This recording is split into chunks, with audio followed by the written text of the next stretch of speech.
Ms. Gabbard, let me be clear, at least in my views. I salute your service to our country. But I have serious doubts about your judgment. And those are some of the areas that I want to pursue.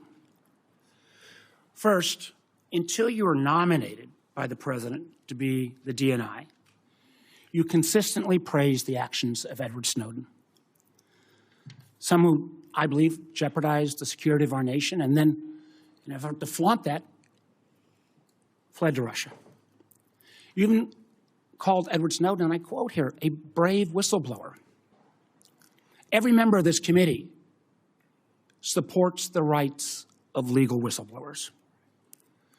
But Edward Snowden isn't a whistleblower.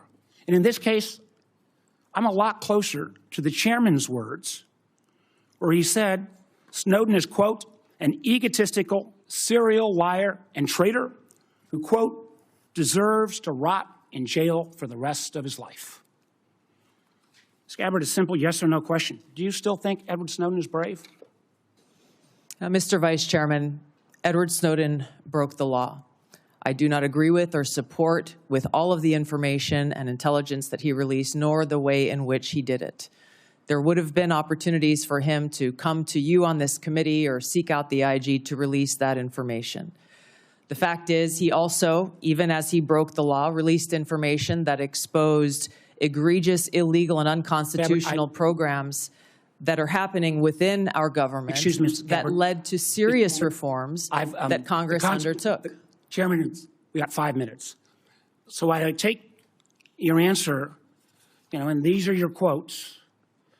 Brave, please join my bipartisan legislation calling for charges to be dropped against him.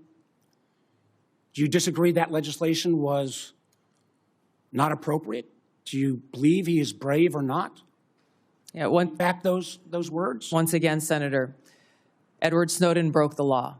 He also released information we agree that Edward Snowden that exposed the United States government's illegal your programs. Legislation and your words are still your beliefs.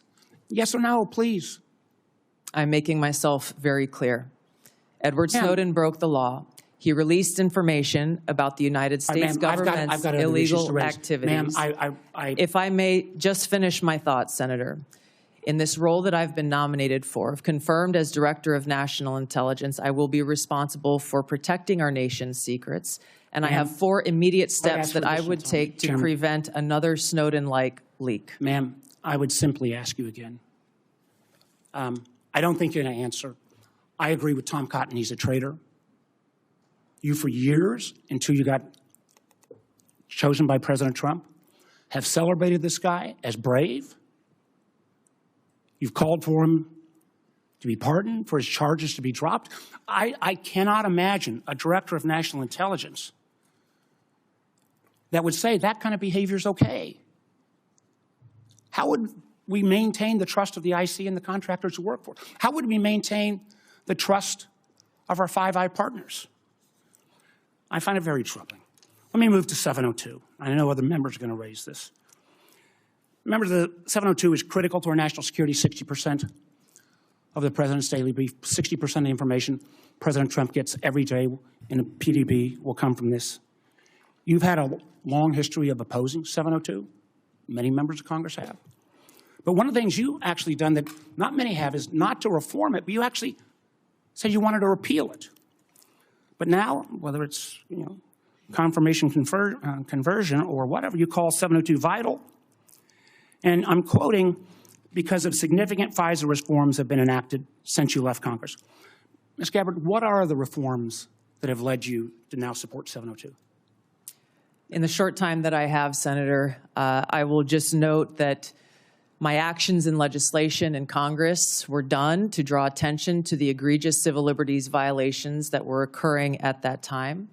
Ms. Gabbard, Ms. Gabbard, I ask you a question. Please give me the courtesy of responding. You said the reforms now make you support it. What can you cite? Which reforms? There are a number of reforms to include getting rid in the new law, right? That all of you and your wisdom. Ms. Gabbard, my time is getting short, but I got to just tell you, after the reforms were passed into law in April of 24, You went on Joe Rogan's podcast in May. The bill is now law. And you said, quote, "This bill took an already bad problem and made it many, many times worse." Again, in my mind, this is a question of judgment. 702 is critical. I appreciate this late conversion, but I'm not sure I buy it because you've had such a consistent position. Again, I know my colleague's going to raise these, but rather than standing up to dictators like Putin and Assad, you've sometimes amplified his talking points. I mean, I just do not understand how you can blame NATO for Putin's brutal invasion of Ukraine. And when Assad used chemical weapons against his own people, you didn't condemn him. I can go through all the quotes. You actually questioned Americans' intelligence. Now, you mentioned a lot about trust. And one of the things that I'm so proud on this committee is my friend Senator Burr said, we always follow the truth. I say on this committee, it's the most valuable work I do in the Senate, we have a bipartisan approach to intelligence. I think we have worked to try to keep the intelligence community and earn their trust, and frankly, earn the trust of the American people.